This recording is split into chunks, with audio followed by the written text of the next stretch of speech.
Well, hello, friends. Mark Holmes here with my buddy Cowboy Joe Boo and Joe Bear in the house. And as always, I want to thank you all for watching, commenting, subscribing, and being part of the Joe Boo Sports Report.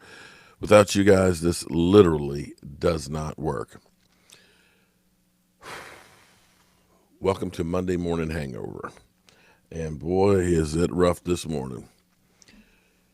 Must have drank a lot of the cheap stuff because the hangover is hell today. Let me start off doing the walk of shame here. Let me congratulate the Eagles on getting their first win and being the top of the garbage heap, the NFC East. Congratulations, you guys, right now, as hard as it is for me to say it, are the better team than the Dallas Cowboys. You went on the road against the 49ers, a depleted 49ers team without their quarterback, and you found a way to get a win when half of your team is out. So I have to congratulate you, and I have no room to talk about anybody else's team after the gutless performance that I witnessed yesterday. I've been a Dallas Cowboy fan all my life, and I have never in my life seen a performance that looked like that crap that I watched last night. And I hope I never see it again. I have to at least play this clip here.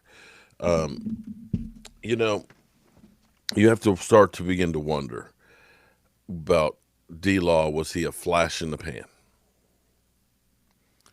Had the two really good years after coming off of back surgery and wanted to be the man and get paid like the man and got paid close to Khalil Mack type money. When you get paid that kind of money, there are no room for excuses. And has it been, 12 games since we've seen a sack? This was D-Law after the game last night. All right, we have DeMarcus Lawrence. Go ahead. Marcus, how would you address the defensive struggles you had as a unit today on that side of the ball? In my own words, I'll call it soft. We got to hold ourselves to a higher standard. We got to play together as one, and I don't feel like we're holding ourselves accountable, including myself. So I call the shit soft, and we'll get better from it.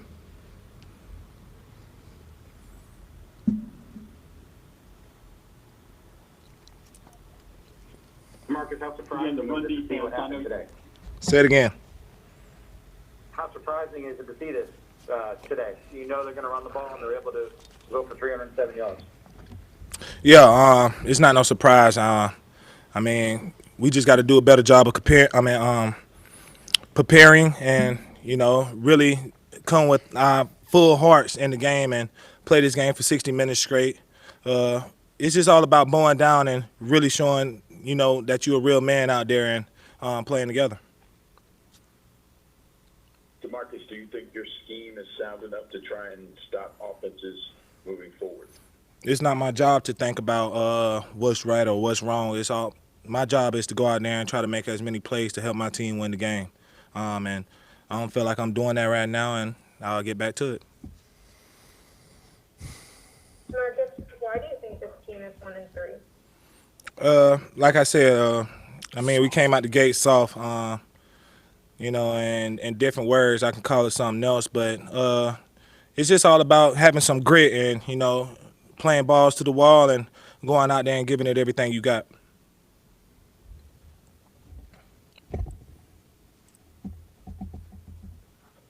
Marcus, y'all have had challenges against the passing game in recent weeks, but today the rushing game was a big problem as well. How do you fix that? You cut it in and out. You said about fixing it, something. In recent weeks, the passing game had challenged y'all primarily, but today the running game was a big problem. What do you attribute that to, and what's the key to fixing that? Just growing up and playing like real men out there, and not like kids. We got to attack people before they try to attack us, and I feel like we're doing a lot of catching and we gonna get better from it.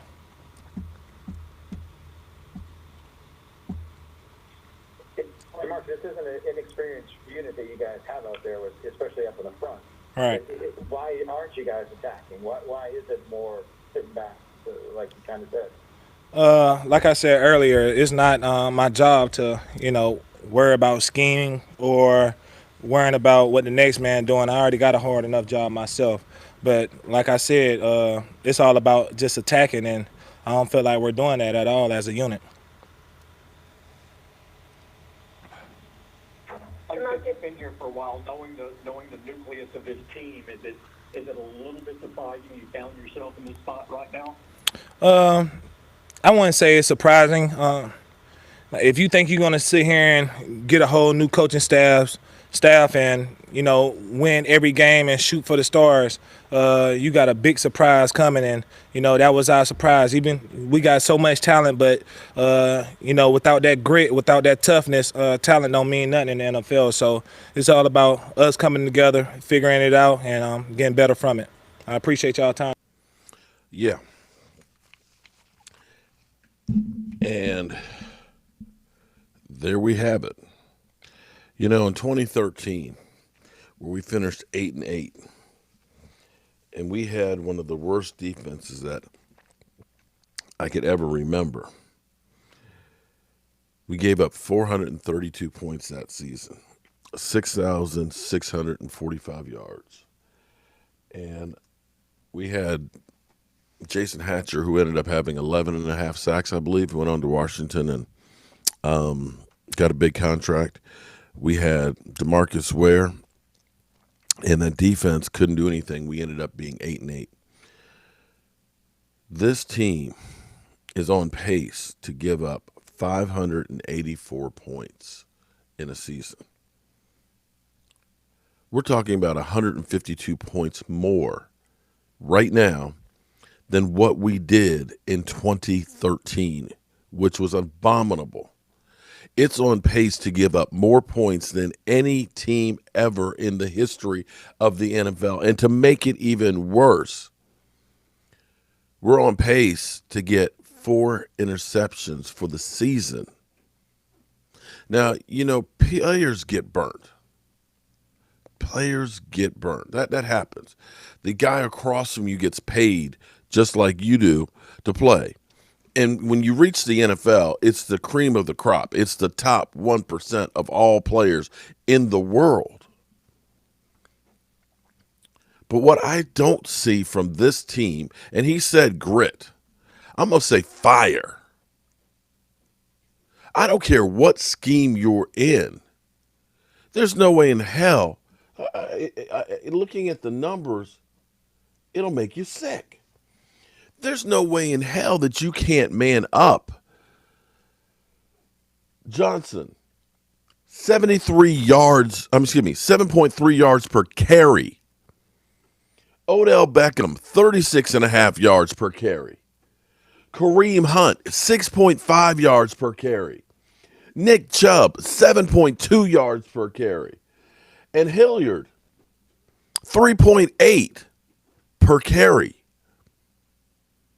Since the LA Rams playoff game, this defense has not been able to stop the damn run whatsoever. And this is a damn disgrace. To put it in perspective, that 2013 defense, when we look at it, let me pull this up because it just makes me sick when I see this. Like I said, they gave up 6,645 yards. I think the worst is actually 7,000. I think the New Orleans Saints one year gave up 7,000 yards. But here, at least, they got 15 interceptions at least. At least they gave the offense a chance by getting some takeaways. We got 1 in 4 freaking games. 1 in 4 freaking games. I don't know how else you quantify what you saw on the field.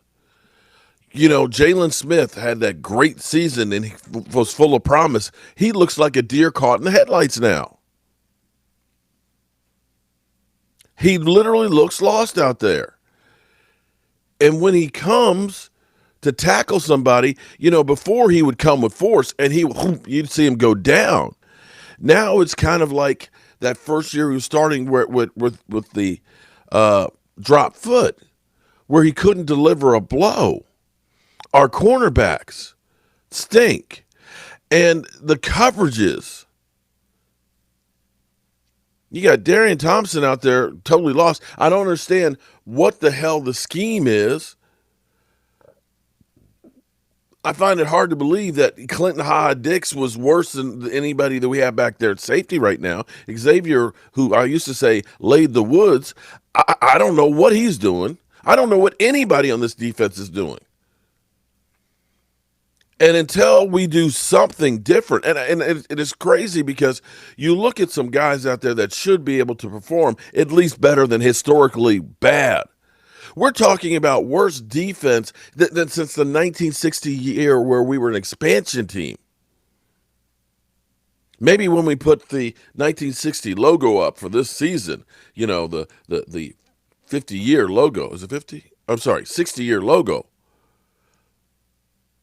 Maybe they thought that meant we're supposed to be worse than the 1960 years. Is that what it is? Because that's what we are.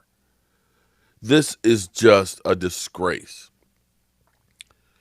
Something has to change. Because, it's kind of like when you watch one of those war movies or you watch Star Wars or something like that. They're about to charge the hill and things and all that. And they say, hey, if you don't want to go ahead and be part of this, step forward. Okay. Any other questions? Anybody else? Anybody else? Anybody else? You have to do something to grab these guys' attention. Somebody needs to be held responsible. Somebody has to be the sacrificial lamb here. Somebody has to be the example that scares the piss out of everybody else, because this horse shit that we saw here yesterday is not acceptable. It's not. It's not. I get it. There's a learning curve with the new defensive coordinator with different schemes. He's trying different things. He's putting people in different positions. People may be out of position. I get that. That's some of it. But buddy, the tackling that I saw out there is fundamentals. The lack of desire, that's in here. I did not see one player on that defense who's a dog, who's a guy that's out there as a team leader, a guy who's out there leading by example and getting in people's faces. It looked like the Dallas Cowboys defense, as DeMarcus Lawrence said, was soft. He said it 3 times. Just rolled over and died and didn't give a rat's ass. And as a lifelong Dallas Cowboy fan who turns 55, I've never seen a team give up and play that putrid. I hope that those guys went home last night. I hope they read the press. I hope they watch the clips of that game and it makes them sick, because they should feel sick with what they put out on the field. I'm downright disgusted and embarrassed. And that's all I got to say about that. We'll be here tonight, 9 o'clock Eastern. I'm sure the Eagle Cockroach Trolls will be back. They've been missing in action, but we know that they are fair weather fans, and they will be here as well they should. They suck too, but they suck a lot less than we do.